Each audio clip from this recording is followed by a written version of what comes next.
Will children be heading back into formal education, face-to-face learning after the half-term? Well, the Prime Minister only made the decision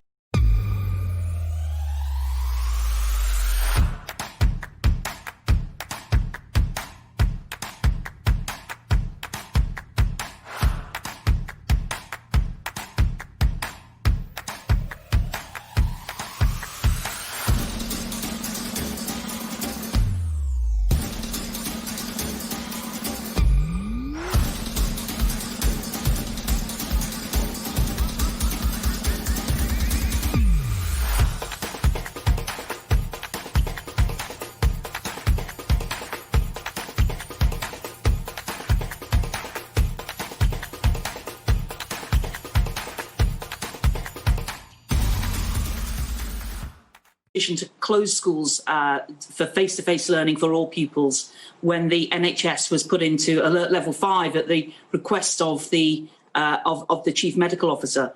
And it's important that we continue to make sure that we do everything to try and bring infection rates down. I'm conscious the Education Secretary set out last week the approach that, of course, families and schools would be informed 2 weeks in advance. But importantly, it's that we follow the evidence that the infection rates get back under control. And meanwhile, remote learning is continuing. But I am conscious of the pressure this brings on families at this time.